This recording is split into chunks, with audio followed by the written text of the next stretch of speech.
We are here at my buddy's property where we have not one, not two, but three absolute junkyard cars that are doomed for the Crusher.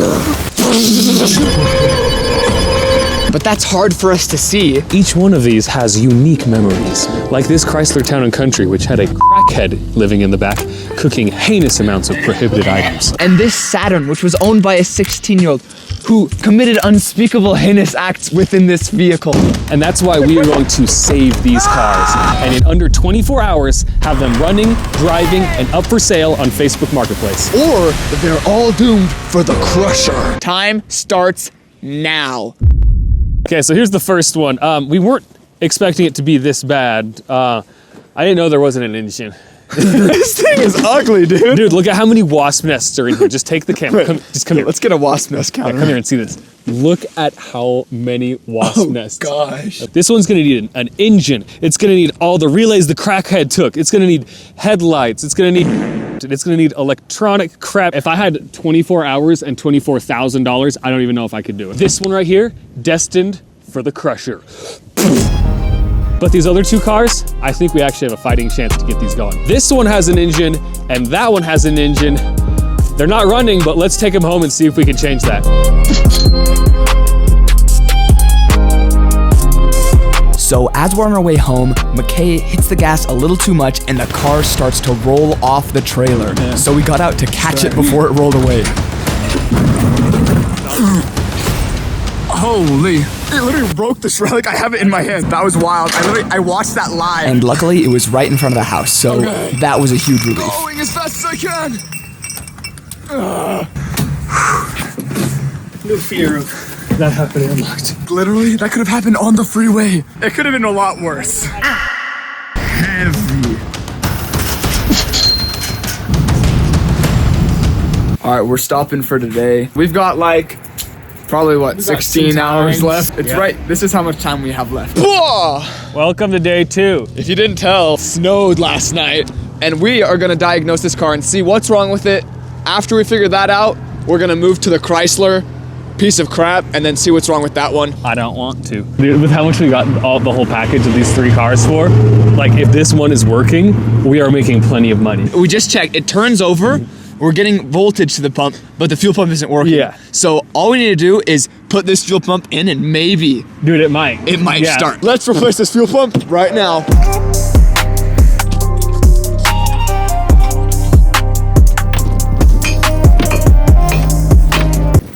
Most obnoxious thing.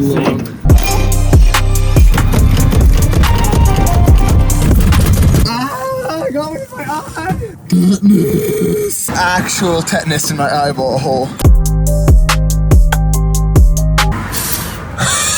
Crusty. Junk down there. Yeah, that's not too bad.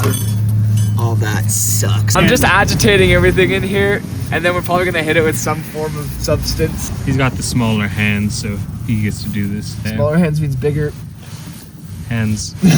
So while we waited for the gas tank to dry out, we hit up O'Reilly's Auto Parts to snag ourselves a fuel pump that we're gonna drop into this thing.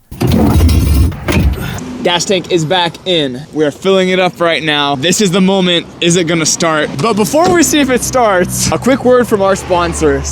With the new pump in, we tried to start it, but it still wouldn't go. And after 30 minutes of testing, McKay found one fuse was bad. Tell me here, go now. Sick, bro.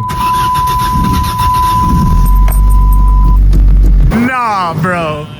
Nah, dude. She's running. No shot. Hey, yo! It's revving pretty clean. It doesn't even sound bad. For how many miles? 350,000 miles. 350K! Check out this smoke back here. Oh, heck yeah. Dude, we got it started. Let's go. Now we gotta see if it drives though. We have no idea. This transmission could be busted. Well, boom! We're here. Chrysler Town and Country. Let's see what's wrong with this thing. I left the window open. This is one of my least favorite cars. I mentioned it in an earlier video. I hate Chrysler Town and Country. So we started by putting a new battery in it and turning the key. And the car didn't even start. I have like a bad starter motor. The world's smallest gauge wire. So we went under to try and apply power directly to the starter motor. It looked like whoever was working on this before was actually like Dumb. literally the guy we got this from said that the previous guy was like a addict who like did heinous things to it, and maybe he tried to fix it himself. It looks like we have an electrical problem, but after an hour of extensive diagnostics, we were getting mad. Even the classic town and country dash hit Give it a didn't good work. old Chrysler dash hit. No. Grandma's Chrysler Town and Country almost left us stranded many a times, but the right, just boom from my uncles. And it just started, and I was like, oh, cool. I'm thinking that we either have a bad, like a short in the harness that's pretty serious, or we have a bad ECU, ECM, one of the modules is out. If we were to spend $100 on a module and maybe get it running, we'd be able to make our money back. It's not that I hate Chrysler Town and Countries, bro, but this thing is gonna hit the crusher. Did you just key my Chrysler Town and Country? Yo, we're here. We're dropping off that van. Because this thing is a poo. It's a piece of junk, and it's more valuable to other people in parts than it is for us to flip it and sell it.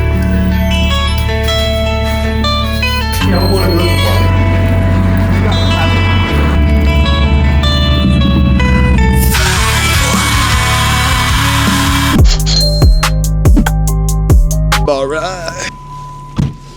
Let's go! E-brake is out for the first time.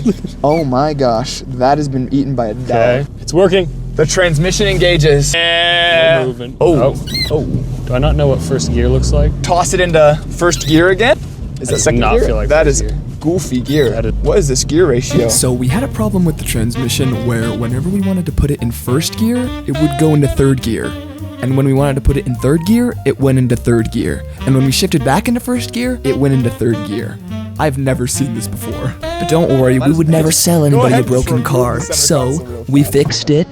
There was a clip that was missing that connected the shifter knob to the transmission. And finally, our Saturn was ready to sell.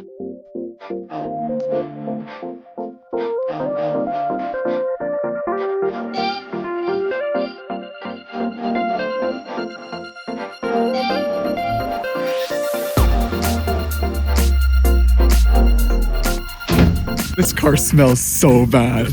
Also, you almost hit the car with the drone. Dude, it was great. Dude, I was like, oh! All right, guys, we got it started. This vehicle is ready for a new owner and ready to make it back on the street. All right, the final cost breakdown. So we bought the van for $150 and ended up selling it to the scrapyard for $300. Then the Saturn, we bought it for $200 and we sold it for a nice $700. Then the pile of scrap was free and it's worth about $30. This makes our total profit $680 in 24 hours.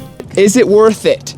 I would say yes. Only a percentage of the time. We had 3 cars and only one of them runs and drives. Other ones we're taking to the dump and they're gonna get scrapped. Garbage cars. Sometimes they belong in the crush. Yeah, I'm going to the loo. I think I'm gonna poo. My